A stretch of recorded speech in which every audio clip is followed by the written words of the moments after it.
The following is a conversation with Miles Hanna. He is a junior musical theater major at Point Park University.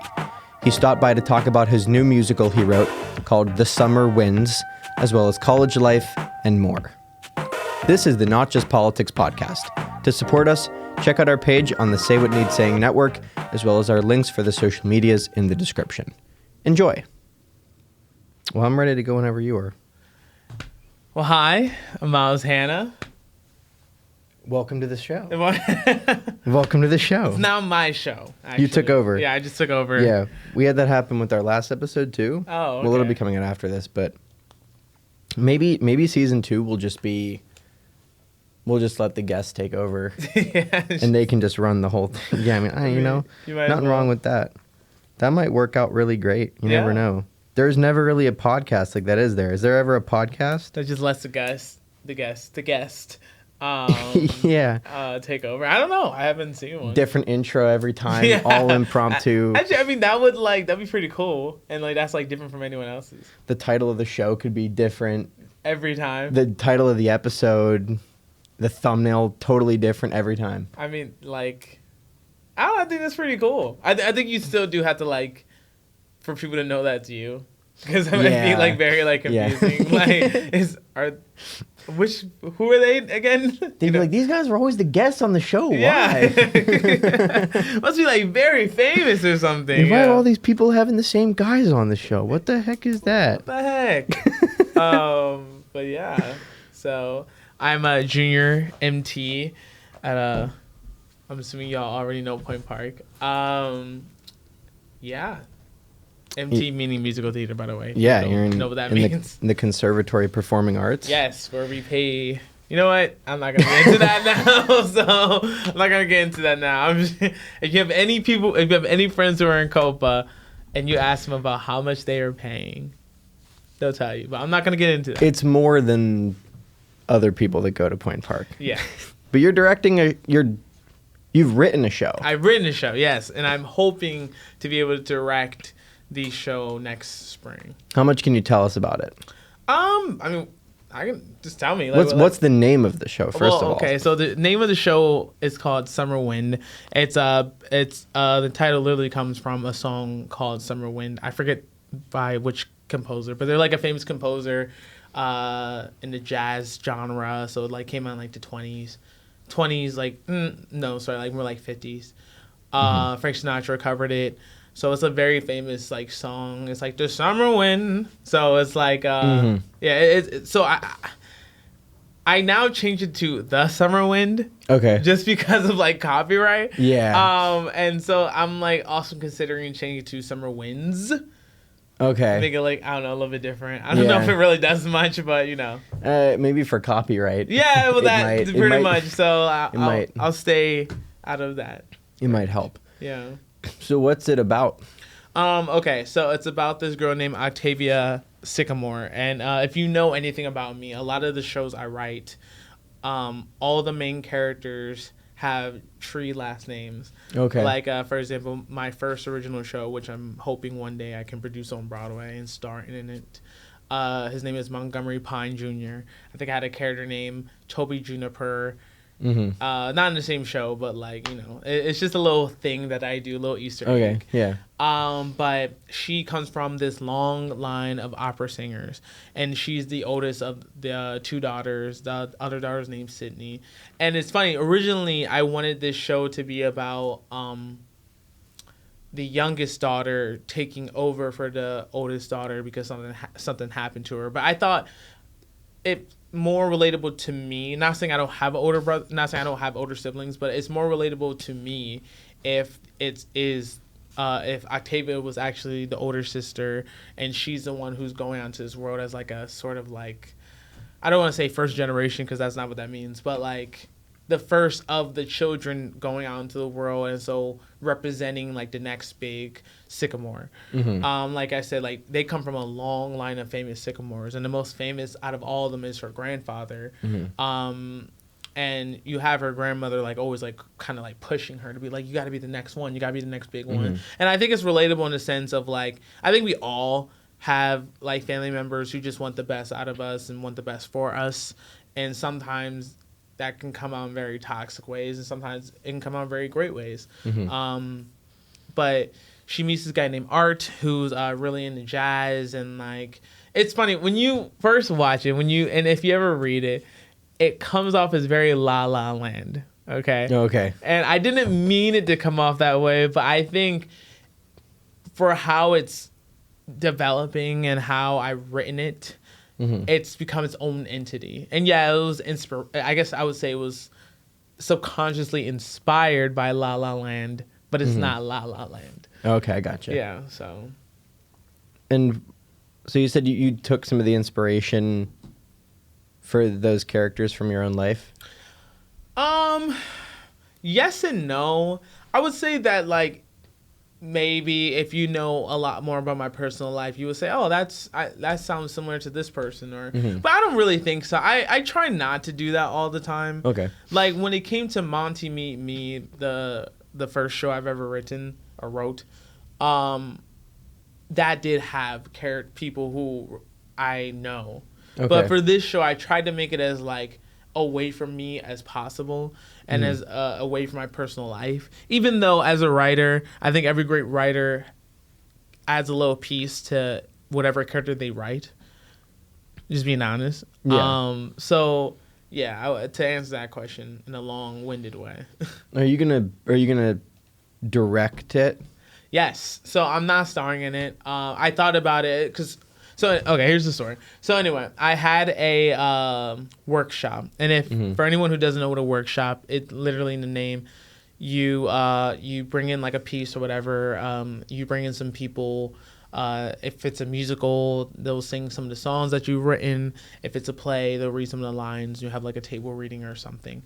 And it's just pretty much just to see what's working, what isn't working. And so I had one, and as I was watching like some of these underclassmen artists, and I'll just say artists, it made it more fun to see what they would do than what I would do. Oh yeah, I could see that. And it was just really cool to like watch them just play with whatever I wrote.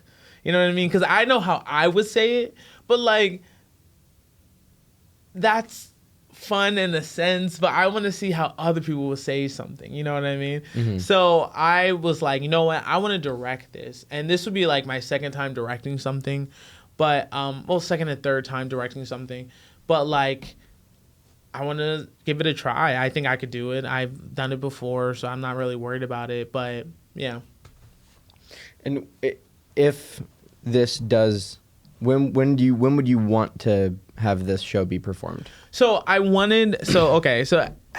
the next semester shows or the next semester musical is Newsies, right? Yeah. So I want to be in Newsies, and I am hoping that the summer when, if it's produced, I can be able to produce that after Newsies, because that's when a lot of the musical crowd will be able to like, will see this show, and it won't be like trying to fight against the popularity of Newsies. Oh, like competition. Yeah, a lot of competition. And not saying that there isn't going to be competition from the plays like Sense and Sensibility, which is another play, in Men on Boats, which are two of the shows that are also going to be part of the season next semester. I just want to get everyone to audition. I want to get theater art majors. I want to get musical theater majors. I want to get acting majors. I want them all to audition for this show. You know? So you want to wait till you have the biggest pool of people available. Yeah. Gotcha. Because and also I won't have to juggle directing, and if I was cast as like one of the main characters, juggling that as well. Even though I've done the show before and I pretty much know what's gonna happen. I know the music. I've been studying it. I don't want to do that. Yeah, it's too much. It's too much. It becomes too much. Yeah. Exactly. Yeah. That's overcommitment. Yes. In not a good way. That's a lot. Yeah. So would that be second half of the semester then? That'd be like later on? Second, kind of, yeah. I mean, seeing how the semester goes so fast, I think it would be like pretty much after Newsies. Right, so like March, April. Yeah, in the middle, second half-ish. Okay, gotcha. Yeah. And like at the Playhouse? No, so Playhouse is really only for main stage shows. It would be Gotcha. at the Row. Okay. And if you've never been at the Row, it's a awesome, cute, like a really awesome. I don't want to say cute. Sorry, really awesome like black box theater. On the third floor of the Playhouse, which is also the same place as the library. It's a really cool like theater to play with, and I have these ideas of. I can give you some of the ideas I imagine for the show. So what I want to do is I want to have this very interactive like experience. I want to do this thing where we have like chairs and tables in front of the where the audience usually sit, like right in front of that area, and I want the cast members to come out with these like server costumes, and they'll give all the people who are sitting at the tables who want to have that interactive experience a menu. And the menu will say Summer Wind, and the menu will have the program of like everyone who's part of the project. Oh, that's cool. Right? That's a cool way to do right? it. And Yeah, then I like that. I want the stage, like I want the whole set to look like you're in a jazz club. Okay, that'd be cool. Right? So Yeah. like, and that kind of like, then we don't have to worry about like different like backgrounds and all that stuff. And I care more about, I think what really makes the show at times is the lighting. Yeah. I don't get me wrong, the sets can really make the show, but I've been part of Spring Awake. I was in Spring Awakening last semester. That show was fantastic. Thank you. That show was so good. Danny and Rocker like did their thing. And everyone in the cast was just phenomenal, and I love that cast. They focus more on the actors and the sets. And so you had the beautiful backdrop, but most of the sets were chairs. Yeah.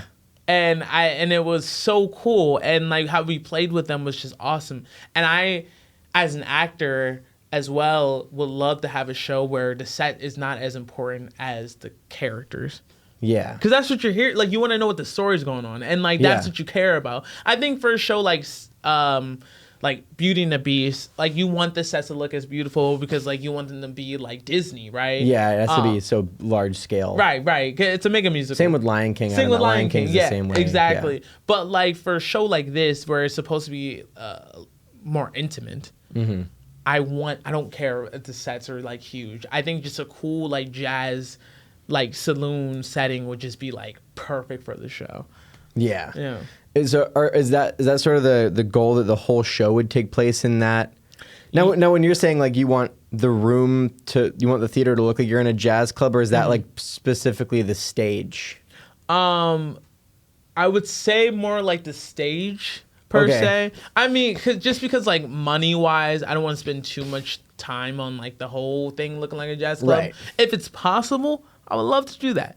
But if it's not, I'm not worried about it. So is that the setting for the majority of the show? Yes. Kind of like a Reservoir Dogs thing where a lot of it is in the warehouse. Exactly. If I'm remembering correctly, I haven't seen the movie in a couple of years, but I remember like Tarantino was saying, he was like, I didn't have a lot of money, so a lot of the scenes are in the same room. And like, I mean, it's interesting because it might be in a jazz stage or it might be on a stage per se, but there are sometimes where they're in the living room. So you might have like a couch or something. Gotcha.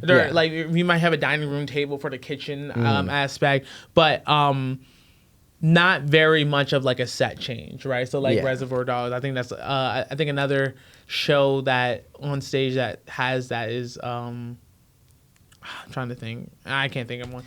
I don't think I think I've been in the Rao Theater.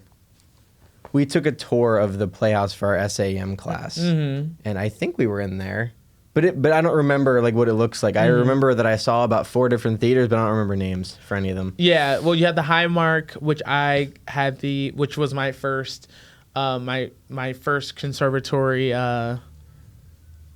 experience, which I was in Little Children Dream of God, which was awesome, and the director was Tomei, who they're the ones who directed Cinderella, and the show on Broadway. The show here at the conservatory. Currently. Oh, okay, cool. I didn't know. That was before I was here, I think. Oh no, Cinderella's happening right now. Oh, it's happening now. Yeah. No, okay. and like, Gotcha. by the way, I just want to say Cinderella was so good. And for me, who's like not the biggest fan of Disney musicals, I enjoyed every character, and every actor just gave it their all. It was a very beautiful show. This semester has been amazing performances back to back. I haven't gone to any shows yet. You have to. I know. Man. I really should. I know. I should go to. How long is Cinderella happening for? It's happening till Sunday. Pretty sure it's happening till Sunday. Okay. Yeah. Well, I may have to try to. I should. I mean, not that there's that many Yeah. more opportunities. The semester's almost over, but Yeah. I should have gone to see more shows, but I didn't. Yeah, so, I mean, you always have next semester. I got to go to one next semester. Also, go to one acts. I'm currently in a one act. They're amazing. Every one act is just incredibly well written. They're not original shows. I mean, they are original shows, but not by the students. Okay. They're by like professional I'm gonna say professional writers, but like Outside of Point Park. yeah, outside of Point Park in the professional world. Yeah. So yeah, see one acts, please. Yeah. So the play. Is there anything else about it that you can tell us? Yeah, I'm using jazz standards. I think this is my thing about jukebox musicals. I think sometimes there's too many of them. I think because you either get like really great ones like Ain't Too Proud, or like I love Jagged Little Pill. I got a chance to see that when it was out. Mamma Mia, I'm not the biggest fan of Mamma Mia, but it's still a great musical. I've never seen Mamma Mia. I've seen it. I've seen it. Again, it's not my taste, but it's still a great show, and I know it has like a big cult following. Like it's a big thing. But like, it comes to a point where it's like there's too many of them, and we're not getting as much original written like music. Like A Strange Loop, you know what I mean? Yeah, I could feel that. Like A Strange Loop is amazing. The music is like freaking phenomenal. And like I think now we have a Britney Spears jukebox, which hey, it might be good. But like, is that a really saturated part of like market in the musical world? Well, because like now musicals are starting to kind of go into like the pop rock style. Okay. Which, like, by the way, pop rock is not just pop musical and just not just pop and rock music. It's like a culmination of like, not culmination, but it's like anything. It could be jazz. Well, yeah, pop rock is a lot of different stuff. Yeah, it's a lot of different things. I want to say jazz, but at the same time, that could be a lie. I think that was my top listened to genre on Spotify. Really? I think so. That's not surprising. Yeah. Like that's every musical now, which is like great. Because like I found my voice in pop rock. I found my voice in Golden Age, but I found my more mature voice in pop rock. So, okay, keep talking. I'm pretty sure that was also another genre that was on my Spotify rap. That's so crazy. Yeah. So I'm using jazz standards. So like Orange Color Skies, that was sung by Nat King Cole, which is such a great song. Just any like what's another American standard I'm using? Anywhere I place my hat is home. I thought that it would be easier to use jazz standards because that a lot of these songs are sung by everyone. I mean, like if you think of any like old crooner, they probably sung it. Frank Sinatra probably sung half of these songs. Yeah. And like some of these he might have never like put in an album, but I'm sure he sung half of these songs. Sammy Davis Jr., same. Nat King Cole too. And I think it's going to be really... And I actually... I'm not going to spoil this one. But I think it's really cool. I kind of was inspired to write this because I had this class called this class called Survey Musical Theater History, where we talk about musical theater, like history. Like different... And it's not musical theater history, Survey Musical Theater. It's pretty much just this whole class where we learn about different genres of like musicals and like... When you're learning music for a musical, what's the style that you want to tackle? Because like, I think like, for example, when it comes to love songs can be boring when you just sing it as a love song. But when you add like story to it and you also add style to whatever love song you're thinking, like you sing, like for example, like Easy to Love, that's from like jazz age / like 1920s. And like, if you don't really use the style, it kind of defeats the purpose of the song. And again, it will come off as like, oh, it's just a regular old love song. Yeah. So I would say like for this show, I think it'd be really fun.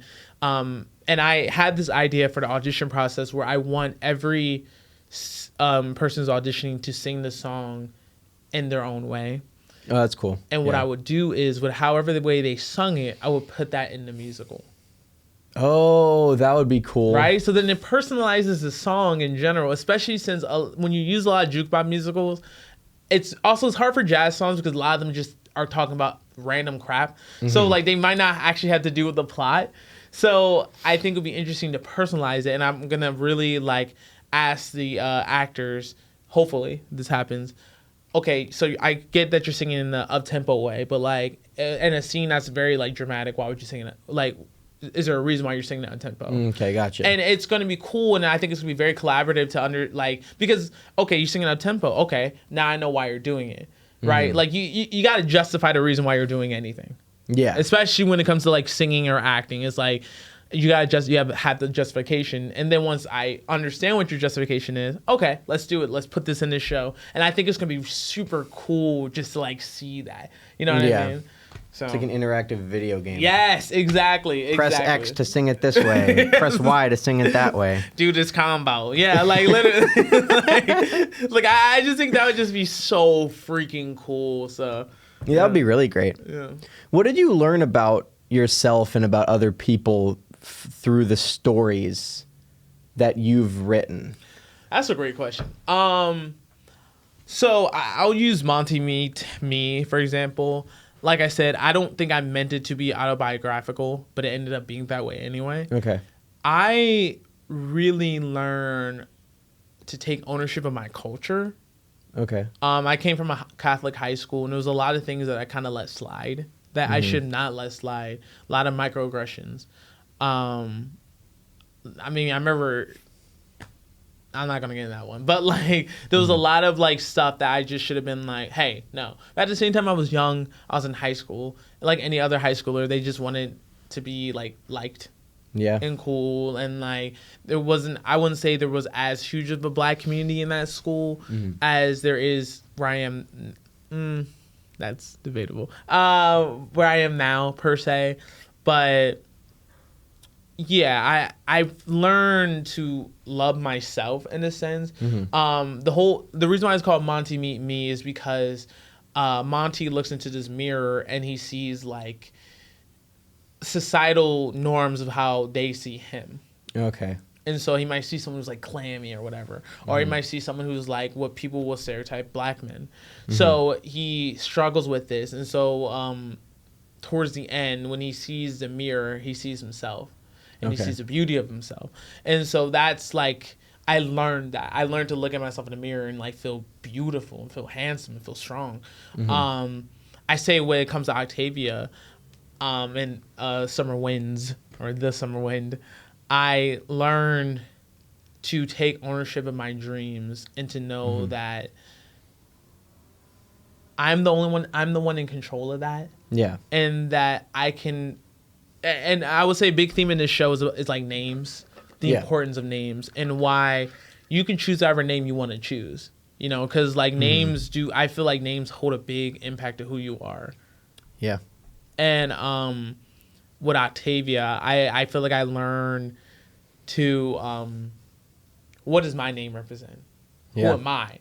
Especially this semester was a big thing of me learning about myself as a person and growing as a person, because I wouldn't say this semester started out how I wanted it to be, but it definitely has given fruits of like beauty. You know, it's just like, yeah, like I'm Miles Hanna, you know, I'm like, you know, so I would say like I've learned to take ownership of who I am. I've learned to see the beauty of who I am, and who knows, maybe the next show I'll learn to love my voice.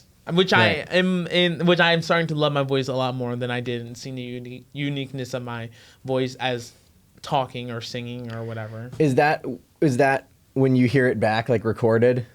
What do you mean? Or do you mean that in a literal sense or in like a mental sense? Both.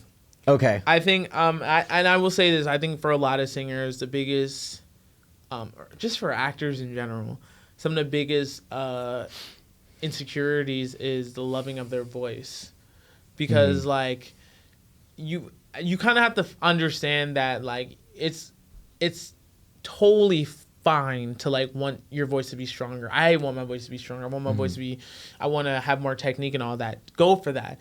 But remember to love where your voice is now, and to see the beauty in that.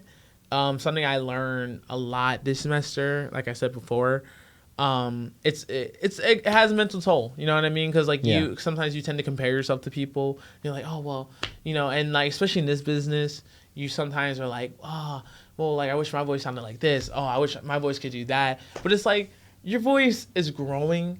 Yeah. And you're gonna, I'm saying this for all singers, you are gonna wake up and your voice is gonna sound weird to you.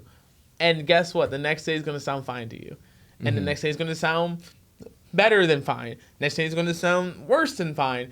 It's like, that's just how your voice is. That's just how your voice is. That's just how being like a person is. Like, but it's like, okay, you have to strategize. Okay, this is where my voice is. What can I do? What can I warm up to like get where I want my voice to be currently at the moment? At least in that like healthy way.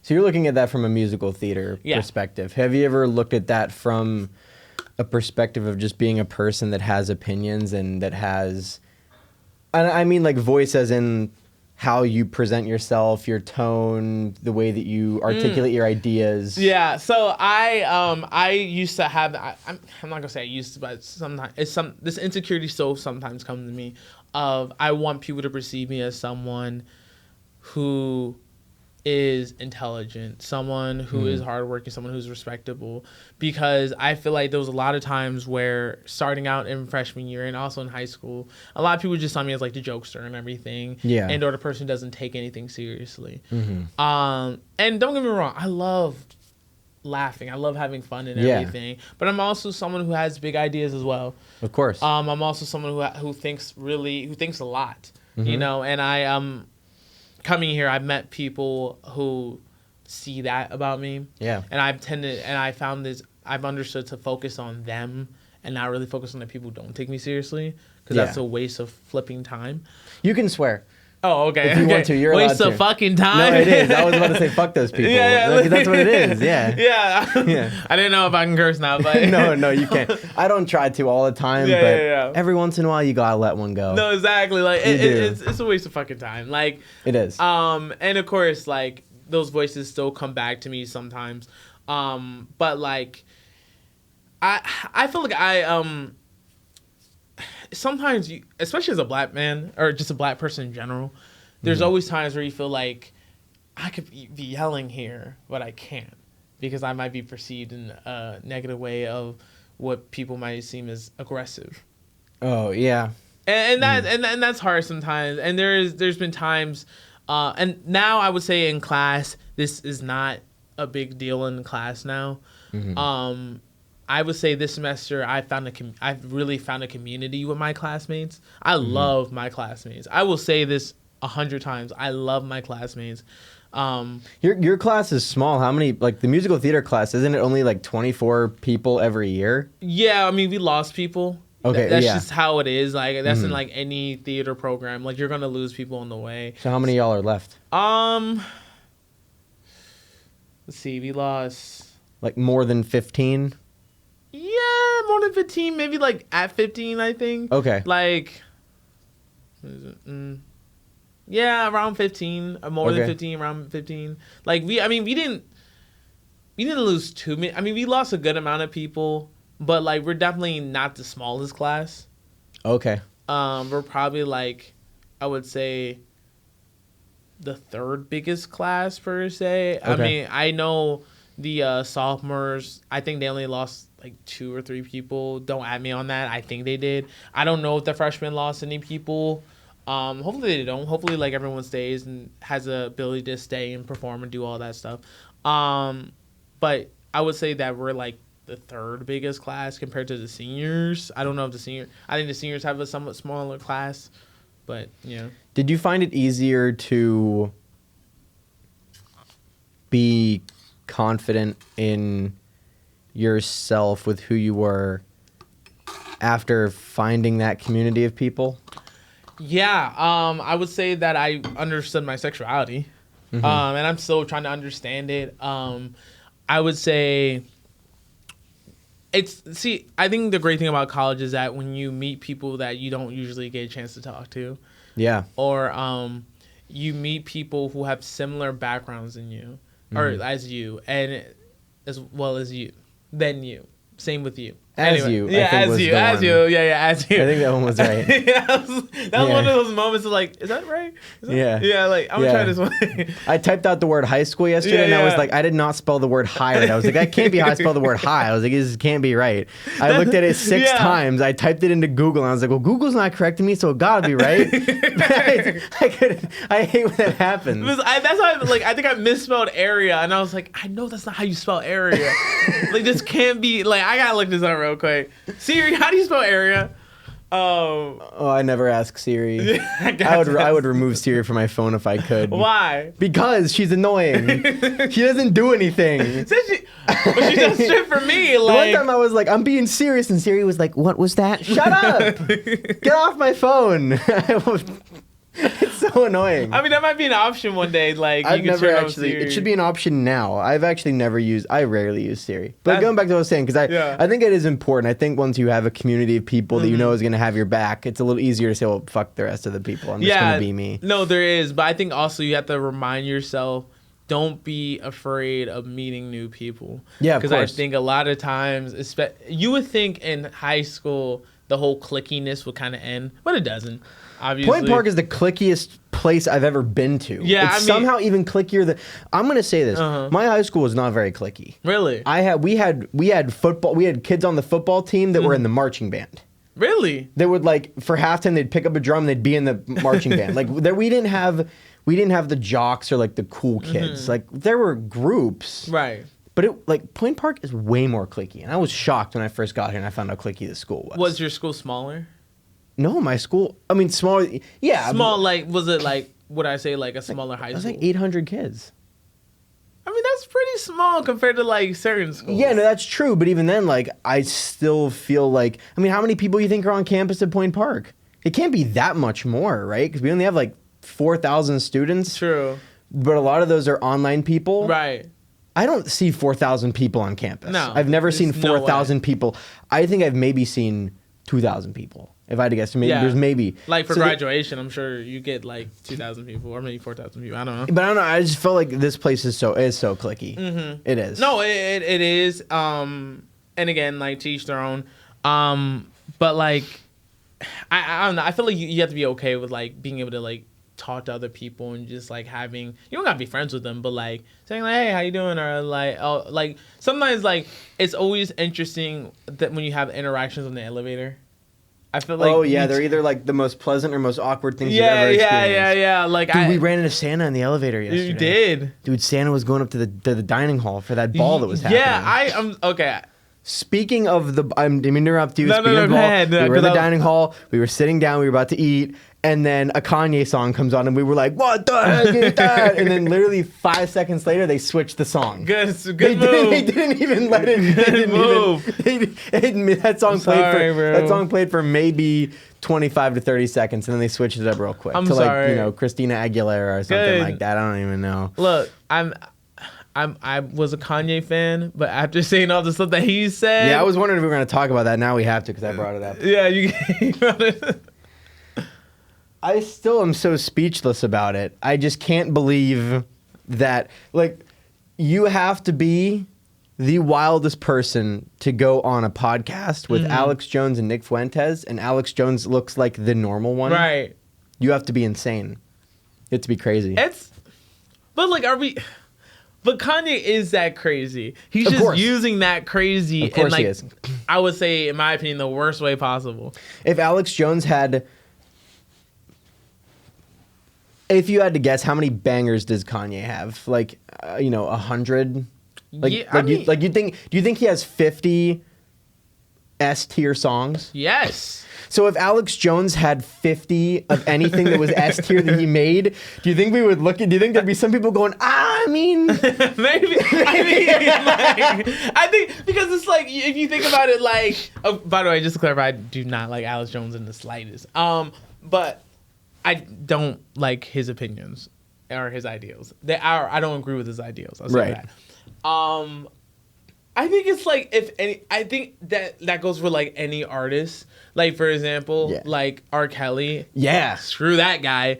But People still listen to his People music. still listen to his music because he set such a tone for what music could be. Like screw that guy, but the dude was he was an artist. Like he like when it came to producing, he produced a lot of like hits, and it sucks. Yeah, so all Alex Jones has to do is drop an album. maybe of some maybe get Kanye to write it, and then next thing you know. Well, did you see that Kanye dropped the single yesterday on his Instagram Really? and then took it down? Gavin told me this. Apparently, this happened.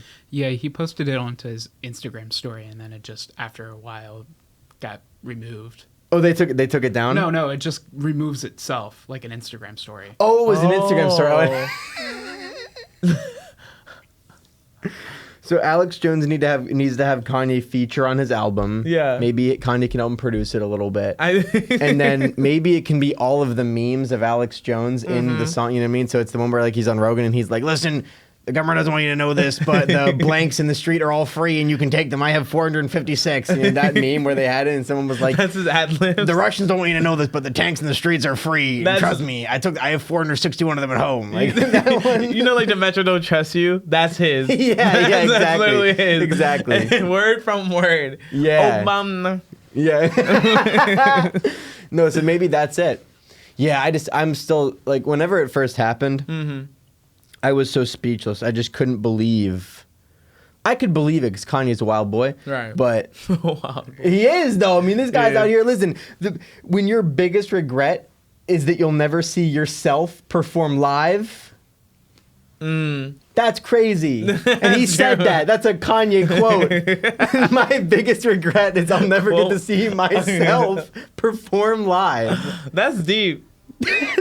That's kind of deep. That's deep. It's very like dude loves himself. Yeah, like it's very narcissistic. Yeah, it's very. But that's pretty deep.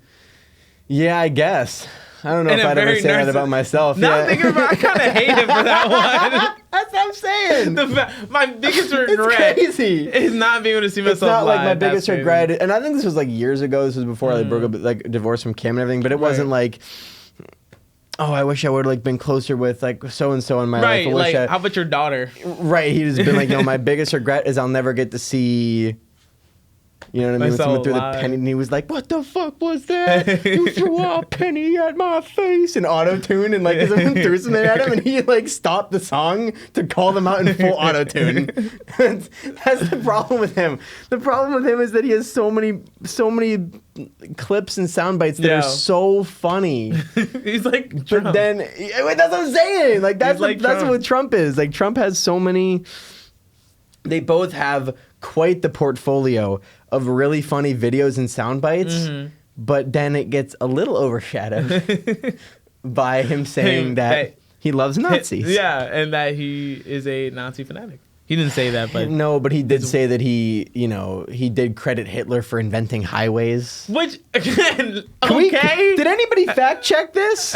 Can we fact check that right now? I don't know. Give me a true. second, Gavin. Can you fact check this for us? I don't think that's true. Please. So I don't think Hitler himself invented the highways. Okay. But Nazi Germany is probably responsible for inventing the Autobahn, the German highway system, which is possibly one of the first in the world. Oh, so they were the ones that like made it popular. Because it wasn't until like the 1950s until the United States listen, adopted the highway. Well, we don't have to like celebrate them that. Like that's not okay. I mean, great, I guess, but like you still listen, yo, you don't have to say it. Put like hundreds and hundreds of Jewish people in concentration millions camps. Millions of them. Sorry, millions. You don't have to say it. You don't have to like celebrate that. It like was what? Like, you know what I mean? Even if like it's like, oh man, but he bought a $2.95 every time. Like, you don't gotta say it. You don't gotta say it. That's like saying like he was a good bowler. It's like saying like, well, Darth Vader like invented candy canes, but like he's still like fucking destroys planets. Can we have a discussion about that for a second? Yeah. One of the most popular pop culture characters of all time, and like maybe one of the most popular Halloween costumes out there was a genocidal maniac. Yeah. That chopped down kids with a laser sword. And we're like, it's fine. It's fine. But if your kid wanted to dress up as Hitler for Halloween, you'd be like, no. Yeah. It's too far. But dressing up as Darth Vader? Totally fine. They're the same person. They're the same guy. like the only difference is that one has a fucking... One was real, and one's not. Yeah. But like literally, we all know that like the empire is just Nazi Germany. Like we all know that, right? Yeah, of course it is. But I feel like some people don't know that. No, some people don't. But if you look at it in that way, like they're literally based on Nazi Germany. Yeah, which, pretty much. Well, I mean, also like you think about this anime Attack on Titans.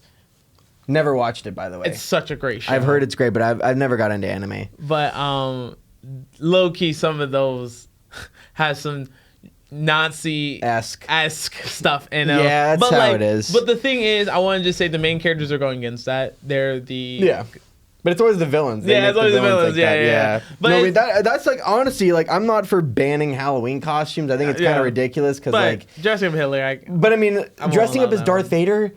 Let's maybe all keep it a stack. Let's give it a stack here. This is what it is. That's who.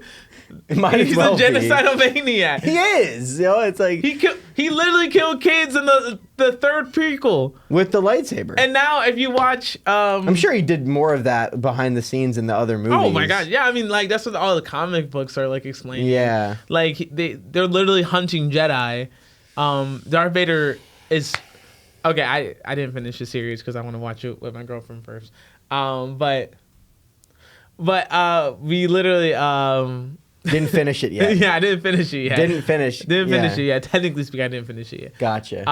But Darth Vader chasing Obi-Wan, and like he has like the fifth and third sisters who are the Inquisitors. Yeah, who are also just based off like the House of Ren. Oh yeah, I feel like they're the same thing. They're the same thing. They're the same thing. Yeah. The only difference they took like those helmets and like put it on Adam Driver. Yeah, and it didn't look as cool. Yeah, it somehow. didn't. No, it didn't. And maybe just because like the fighting scenes weren't as cool. You know what it is? I think it's because he was wearing a helmet and then a stupid little like raggedy cape. He didn't have any armor. But I kind of wish he fought with the helmet. They just showed. I mean, they showed his face because that would make money. But yeah. If he would have fought with the helmet at least like sometimes, I mean, let's not. Yeah. I'm not getting because that new series. We can't get into Star Wars. That new series is trash. I'm sorry. No, it's not great. I liked the first one because Finn was in it, and I thought they were gonna make Finn the Jedi, and I'm totally great with like Rey being the Jedi. I just think she was written really badly. Horribly written character, and then they just kind of decided to take Finn and like make him a side piece. Yeah, and then it didn't make any sense. They made Rey the daughter of Palpatine. This is another can of worms here. But I agree with you. It wasn't great. They killed Chewbacca off for like 10 seconds of the movie, and then it's like, no. That was so lame. I forget about that 9th movie. I just forget about it existing. The 8th and 9th movies never existed in my brain. When I watched that scene, and she's like, ah, and like shot lightning and just destroyed the ship, I was flabbergasted of the pacing of that. I did not understand what just happened.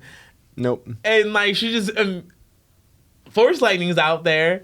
Yeah, and I love how like in the movies they were always like, oh, you have to like control your emotions to like make the Force work. But then she was like but then she was just like, and lightning just shot out. Like she got all angry and just like and quote unquote kill Chewbacca. And the thing, and this is the thing. And then the next scene, he was just in it. He was alive. And it's like, why even put it in there? It wasn't like one of those things where like the door opens and you don't know who it is, and then and you're like, oh, he's alive. But they just like panned over and he was just there. Like it wasn't even like they didn't no suspense. So my whole thing, they brought people to the top of the hill, and then you find out that it's not a hill. Right. You know what I mean? You're just going straight, yeah. Just plateaued. You know a video I watched of Wisecrack? There was a video about Midsummer.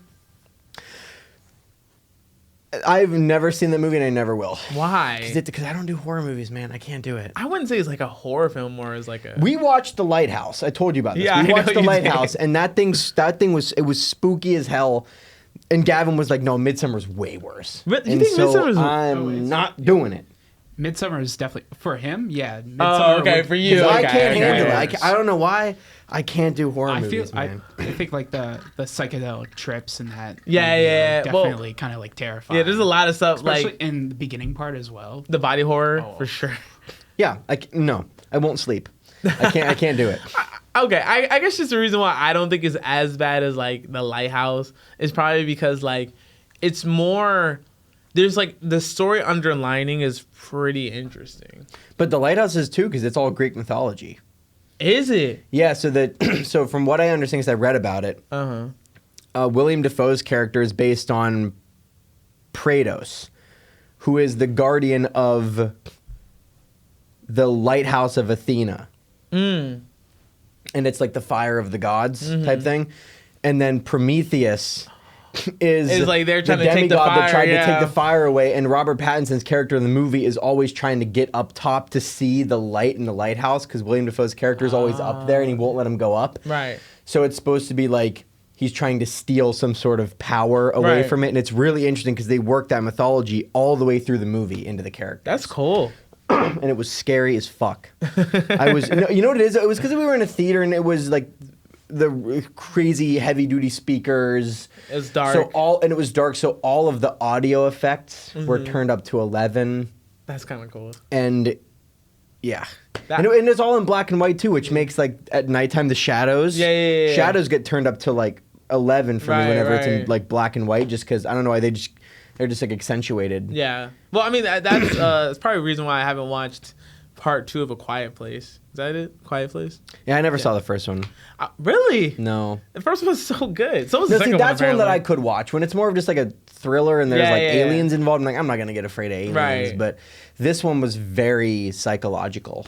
Then The Lighthouse was very psychological. watch Get Out. Get Out's not scary. I watched Get Out. Okay, good. I've seen Get Out. Get It's Out's so funny. good. Get Out's great. It's funny and good. Yeah, well, that's but- because of the social but humor. that has in it. comedy in it. It's funny. Right. The Lighthouse is just so serious the whole time. I want to say this: when I do movies, the first movie I want to be in is a horror film, and I need to be written and directed by the guy who wrote the Silent House on the Hill, as well as it's called like the. Can we get a name, Gavin? Gavin's looking up the name. Of the Okay, guy. good. Because he has his own canon now, and he writes really? he writes such great shows, and I want him. I think he's part of Blumhouse. That or I'm not familiar with this person. I don't know. I actually been curious. I'm gonna do a Google deep dive over break because what? I do think, and this might not be real at all. This might just be me like huffing copium because I just want to, you know what I mean. But I think What is it? I think there might be. I'm wondering if there's just some part of my personality that just makes me like adverse to horror movies I mean, because I don't like yeah. them. It's not good for me. Like I know that it's not real. Right. Fully aware of that. When I'm laying in bed and my room's really dark and my brain has time to wander, oh here's the thing, and I'll be completely serious. Like a lot of times when I would watch things that scared me, and I would go to bed at night, yeah. and I would have like nightmares or whatever that would spook me. It was never about the actual movie. It was about my brain would make up a new monster. Oh damn. My brain would like it was the same premise. Chris Kentis? Is that the guy? No, or is it House on the Hill? But either way, like that's what would spook me about it. It wasn't actually what I watched. It was that my brain would make up some new thing that was Right. way scarier to me. Oh. Which I think is why I'll never watch the Blair Witch Project. Because that is exactly what my brain already does. You Even- never see the witch. Well, yeah, because it's not actually there. Right, but That's the theory. That's the theory, though. Or well, yeah, but that's true, and it actually wasn't ever there. No, that's because why they did it like that. it was just a murder. But they make that. See, my understanding is that they purposely didn't put it in there because your brain can make it a lot scarier than they could have. Oh yeah, no, that's like genius craftsmanship. of, So, like, them. and I can respect that, and it's really cool, but not for me. I mean, you know what it sounds like to me? That you could probably make like some of the scariest monsters. I don't know though, because I don't know if it's gonna be scary to other people. I mean, yes and If anybody no. needs, like, I don't think I'd be a good judge. Like, if someone was like, "Yo, I made this horror game, try it out," I'm not the right guy because the little creak of the, I'll be like, creak of the floorboard's not actually that bad, but like jump scares get me Yeah, so good. it's like a Ouija board. I would never play a Ouija board. I don't know any black people play with a Ouija board. And if you do, God bless you, brother. That's some white people activity. Yeah, God bless you, fam. God bless you, because I know I would never play with no white ass Ouija board. I'm gonna tell you why. No, I won't either. I'm scared. I know people I'm too who scared. they burn like okay, so you're not supposed to burn a Ouija board. I will repeat this because you're not supposed to do it. I'd set one on fire right now in front of everybody. Well, in then this allow room. all this curses to go upon you. I don't believe in that stuff. Well, okay, man. so I was told from one of my classmates, Sophie. She said she's an acting major. She's awesome. She actually directed Eurydice, and it was so good. But anyway, she said that she burnt one of her friends, or I think she was there, burnt a Ouija board, and next thing you know, all this weird stuff started happening. Like her water turned black and everything. But then, like, Ew. but then, What the heck? I think what happened, or they didn't burn it. They ripped it or something. Anyway, if you damage a Ouija board in some way without doing it properly, you're gonna get cursed for a couple days. I don't know. I'm never gonna purchase one. No, I'm never gonna be in a dumb. room with one either. Like, yeah. I don't have time for that. Like, I'm trying to do my thing. Tell me, don't. okay, Jeepers Creepers. If I saw a sign that said "Do not come any closer," that's the same as this is private property. You really think I'm gonna go inside? Yeah, I think if I was in a horror movie, I'd be the only one that survived. Probably. And I say that confidently because if I heard any creaking, if I heard any footsteps, if I saw any sign that said "Beware of" literally anything, it could say "Beware of the grass." I'd be like, well, there must be something wrong with it. And There I'm was not a movie, going The in Grass. there. There was a movie, The Grass. They were like in time or something. So I don't blame you. I'd be the only one that survived, and I would let every other dumb person walk in there, and I'd say, "Good luck." I would just be the character. I'd walk home. That survives in the sequel, and the main character of the sequel be like, "So what happened?" "Oh, I don't know. I ran away." I don't know. Check the news report. Because I ran because I wasn't there. I was out. Yeah, I'd get back a day early, and they'd be like, "What was it?" And I'd be like, "Fucking, you think I went in there? I'm so, You think I walked in there?" Right. Like I'll feel bad for all my friends who, first of all, RIP to my friends. Not my real friends. They're all alive and I love them. All the people that walked into the barnyard full of chainsaws. Maybe they weren't the right friends for me because if they're the ones going inside and thought that was okay, maybe they just weren't my friends. My goal is to surround myself with people that won't walk into the barnyard full of chainsaws and go, "Let's hide in there." Who says?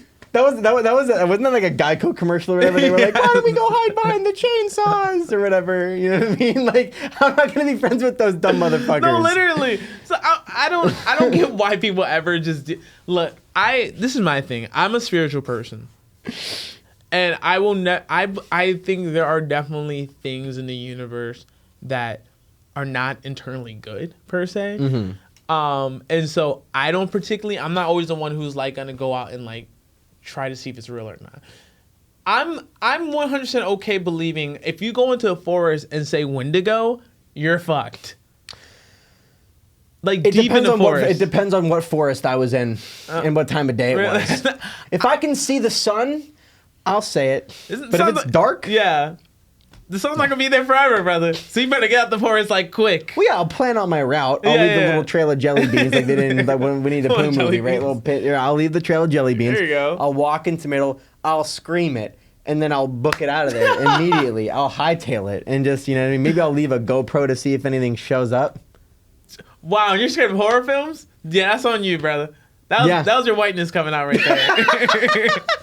No, I'm kidding. I wouldn't leave anything to see what was there. I'll just run out, I'll just run and I'll just say that I did it. Gavin, what would you do? I would probably just run. Yeah, there you go. We're not staying. I'm not doing this. I'm not even gonna be in the forest. I'm not doing this. Sorry. I think it's every forest has their own like mythological beast. There's I have a friend named Sandemi. Y'all know Sandemi. Yeah. She was saying I think it's Colorado. That's where like the Wendigo like myth originated. What is a Wendigo? What is it? So a Wendigo is like this like humanoid beast thing that eats people, and it can make this. It can copy the sounds of people or people that you know.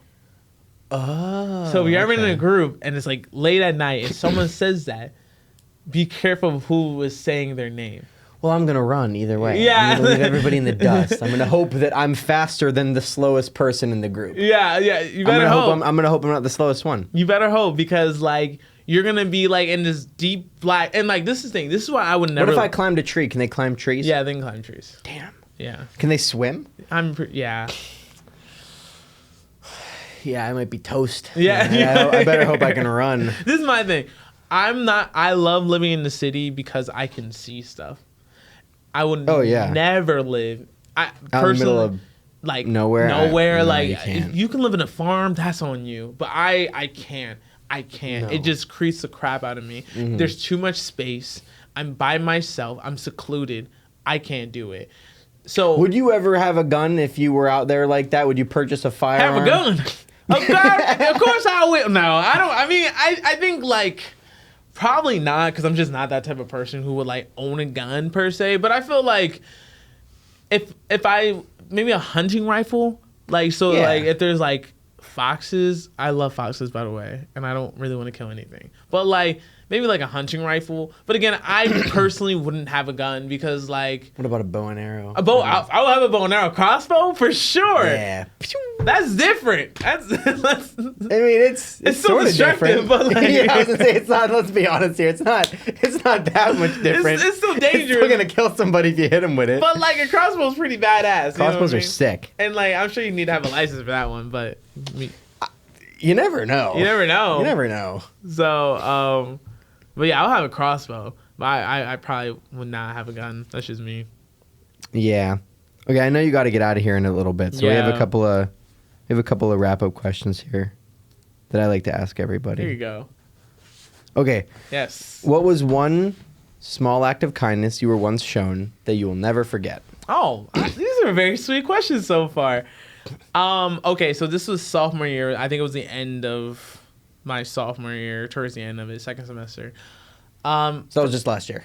Yeah. So this is last year. No, this year. This year. So Last like the start of academic this year. year. Yeah. Gotcha. So, I lost my wallet.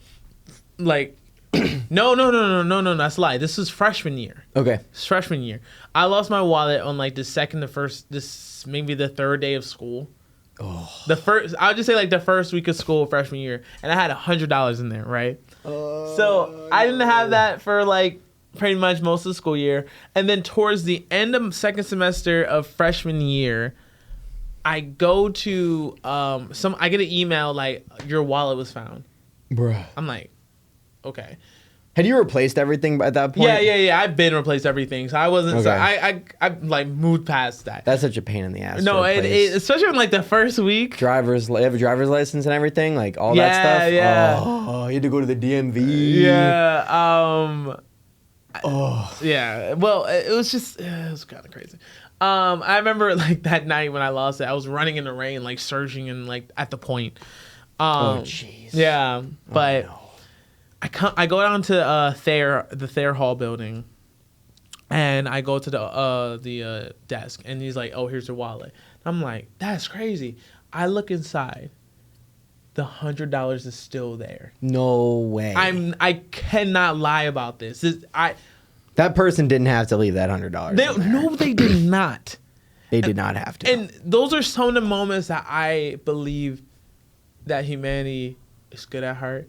I don't think anyone, no one's inherently bad. They just make inherently bad decisions. Hitler, I don't know. He bought a $2.95. He made the highways, everyone. What are you talking about? He made highways. We do have a fact check on that. Oh, we do. So Germany was in the process of building the Autobahn before Hitler and the Nazis, but due to the financial crisis of the 1930s, they weren't able to finish it until the Nazis and Hitler came to power. So Kanye, if you ever Sort heard, of right. So listen, he's like 50% responsible. He's responsible for finishing the highway. But okay? he didn't even start He it. didn't invent the highway or start it, but he did get the job done. I didn't mean to say it like that. The Kanye niece is Listen. getting in your head. Okay, listen. I have to premise after I said that. I don't like Hitler. We know or you don't like Kanye. Hitler. I'm saying it for the fans. I'm saying it for the people that might not know. We do not like Hitler. Listen, when I said got Seriously, the that job, guy I sucks. didn't mean it like that. But I was like, me and Gavin were just like, we're getting up on a tangent here. So we cut that one out. We'll fix it in post. We'll fix it in Clip post. it, clip it, clip it, clip it. It's gonna be a soundbite. He did a good job. We'll put it on he got the job done on one of those little things we have on the board. And then Obama. That one has to be 1,000%. Whenever we have that board set up, we have the sound bites. That's going to be on there. So anytime we talk about Obama, we have to play it. Obama. So someone returned your wallet and they left all the money in there. $100 in there, and Yeah, they didn't have to do that. No, they didn't. I want to clarify this. They could have easily taken the money and just given me back the wallet. And I would have been like, okay, you would have asked for just the wallet. You'd be like, you can keep the cash. No, literally. That's my thing. Is if I ever lost my wallet and there was cash in there, I'd be like, yo, keep the cash. Keep the cash. I don't want to have to call the bank and cancel all my cards. Got to go back to the DMV. That kind of thing. So that was those are literally the moments where I think there are great people in the world. There are very beautiful people in the world, and that's like really cool to see. So yeah. All right. When do you feel like the best version of yourself? When I'm performing. Yeah. Really, it's that, and also when I'm around people that I love. Yeah, that's facts. I would say that's like I'm my best self. I'm laughing like crazy. I'm laughing so much my jaw hurts. We had so many of those. We had some of those. Yo, when we watched the Ebenezer the Speed Reader thing. If anyone's listening, just go to YouTube Ebenezer the Speed Reader. I don't know if it's going to be as funny to y'all as it was to us. It was also maybe like midnight when we watched that, so everything was funny. But we were dying laughing at that video. That's just so funny. Were we playing a bowling game? No, because Gavin was there for that time. Gavin was there. So we were watching those random meme compilations, and it was in one of them. And then we had to find the original video. I was dying laughing at that video. Dude, that one's so good. That was so funny. It was so good. Oh, my gosh. Okay, in a philosophical sense, what are you most afraid of?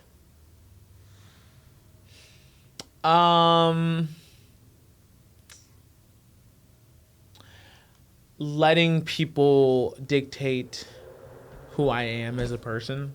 Mm-hmm. I'm very much about, like, there's times where I'm in class or I'm doing theater and I'm just like, I don't want people to, I get in my head and I'm like, I don't want people to dictate who I am or what I can do. Yeah. And that just goes for anything. I know who I am. Mm-hmm. Not trying to be like narcissist or whatever, but but you know who you are. Yeah, I'm a good person. Like yeah. I was raised that way.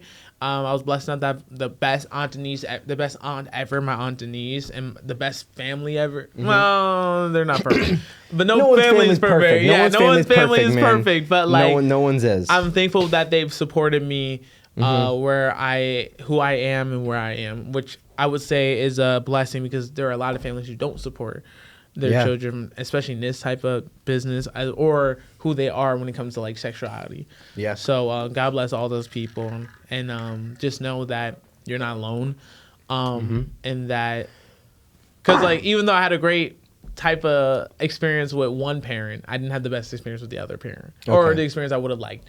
So you're not alone. What thoughts keep you up at night?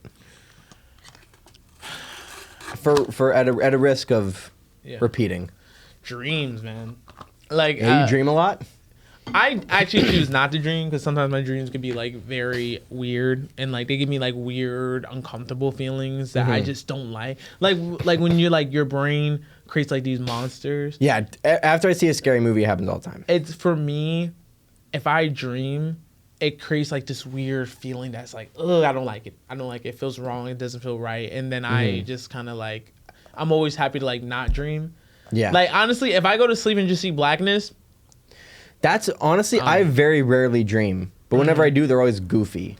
Like they're just the goofiest thing. Like you know the memes where it's like my crush's dream. Oh my god, was this and that? We made under my dream, and it's like the donkey with the head of a pigeon in the middle of the circle of fire, and there's like the trees are pink, and it's like that's what you know what I mean. Like those. Like my dreams are just weird. Like there's just like no one that I know is ever in my dreams. It's always random people. Yeah.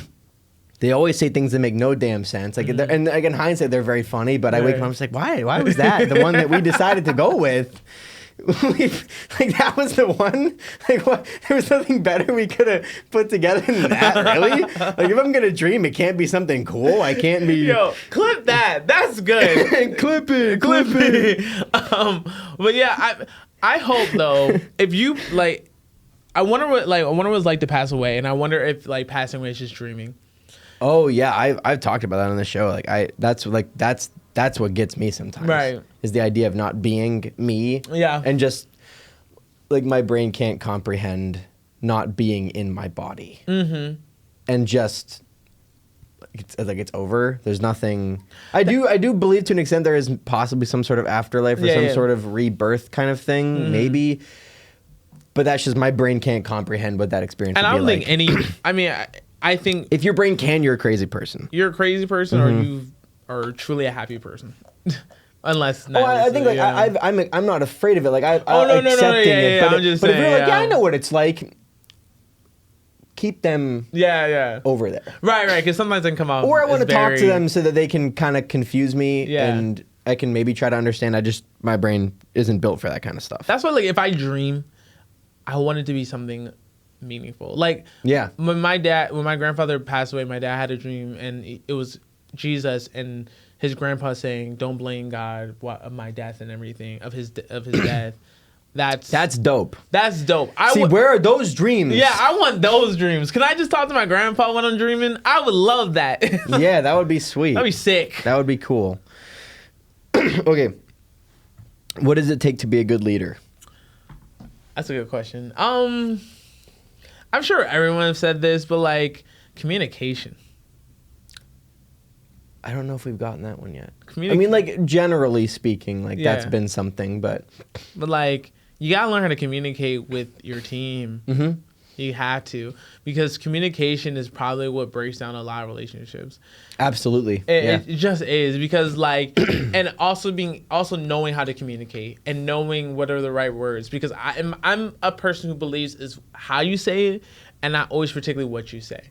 And that doesn't go with everything. I also believe that sometimes what you say, I do believe that what you say has like power. But I also believe that it's how you say something, because like, I think I don't know. I'm in the middle of it per se. Because I think sometimes you can go wrong with like you can say something like very terroristic and then you say it in like a nice way and it's like, oh, that's bad. But then you can definitely phrase some bad things. Exactly. In a semi-acceptable way, and then afterwards you go, oh. Yeah. I didn't mean for it to come up like that. Yeah, but like positive stuff, like when you're trying to communicate with your team, really be mindful about what you're saying, because what you say have power. So I will say that. Yeah. I like that. This one's deep, but what's the meaning of life? Damn. Damn. This should have been philosophy. It could have been, hey, you know. I would say the meaning of life is honestly doing what you love, which is like cliche, but it really is. Like you have to. I feel. I always found it very, a little. I don't want to say I pity people, but a little saddening when I have friends or people who I ask them like, well, didn't you do this? You said I felt like you're interested in this. It's like, well, yeah, but I just did it because it was an emotion of it. I didn't do this because I genuinely wanted to do it. And I think that's always like, I think that's like so deep, because for me, I always knew what I wanted to do, and it might have changed in a different way. It changed the platform, but I knew what I wanted to do. I knew from a young age I wanted to do something big than just like whatever. Yeah. I wanted when I was watching Disney Channel, I wanted to be on Disney shows. I don't really want to do that now per se, because it seems like every Disney star kind of goes through like a whole mental crisis. But I don't think that's a good formula for anybody. No, I don't think either. And it might be better being famous that young. I don't think it's good for you, because especially because they don't. I feel like a lot of them don't have the right influence around them. Yeah, they don't have the right. I mean, I've heard stories from those Disney stars where like, oh, I was at parties with like all these like if it was a male, it was like, there was all these girls, these parties and all these drugs when they're like 17, 18, and it's like, dude, that's crazy. Yeah, like, that just like, I think it stunts your mental growth and that kind of thing. I believe that. Yeah. I believe that 100%. But yeah, Jake Paul got through okay, I guess. I guess. I mean, sure. You could say. I'm not the biggest Jake Paul fan, but I mean, man is making money. He's making money. He's business savvy as heck. Yeah. Both of them are. Both of them Yeah, are. but yeah. But yeah, like doing what you love and constantly striving to be a better you. I love that. I think that's really the meaning of life, and like you can find that through spirituality, you can find that through religion, and I will say the difference between spirituality and religion is just like traditions. Yeah, it's just an organized thing. Yeah. You can find that through literally anything. So yeah, just do that. Like, you want to be the best self you can be. I say this. I think this really goes into like when it comes to like physical health. I think no, I'm not gonna get into that. I'm not as knowledgeable as I wish I was. But yeah, just strive to be the best person you can be. That's all that matters. What advice do you have for young people that are musical theater majors that are coming into college? What advice do you have for them? Don't be afraid of change. Because I think there's times where I've gone home and stuff that I don't even recognize anymore. That was something like even like the simplest like group of trees and them being gone, and now it's just houses. I think you have to be okay with that. I think you have to be okay that your interests are going to change. I think you have to be okay that it's okay that if you look into something else, even though it might not align with your interests currently, you might find interest in something, and that's okay. That doesn't mean that you're going to stop doing this. Doesn't mean you're not meant to do this. It's just sometimes you find, like, for example, I don't just do musical theater. Like, I don't. Sometimes I'll write. Sometimes I'll watch anime. Sometimes I'll, like, write a movie. Like, for fun. Like, I mean, sometimes that shit takes long. But, like, sometimes I might be interested in, like, this science or whatever. That is okay.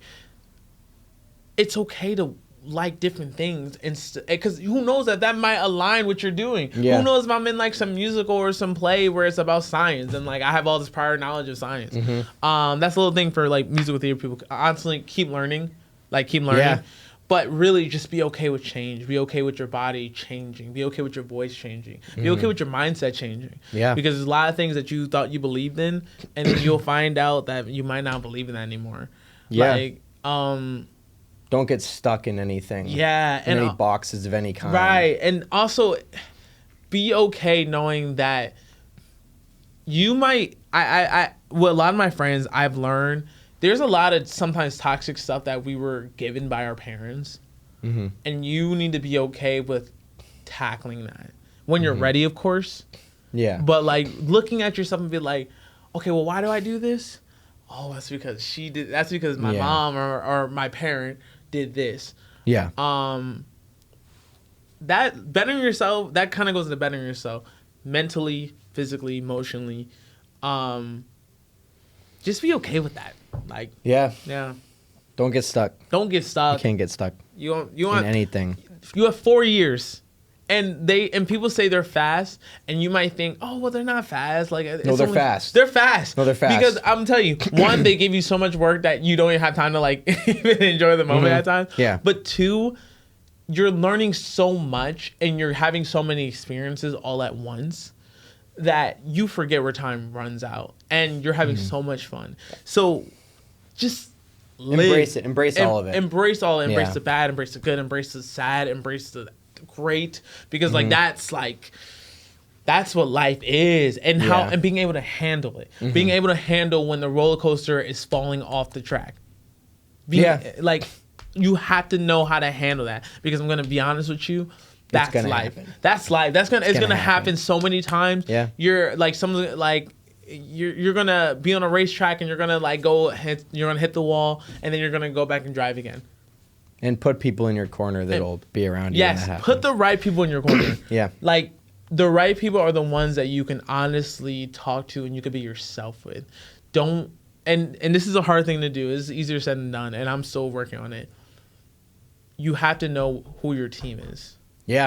And you also have to know that you're not going to be friends with everyone. It's just not real. And you're not going to be friends with everybody for the whole time. Oh my gosh. Like, there are times where there's going to be a point where that's the last time you talk to that person.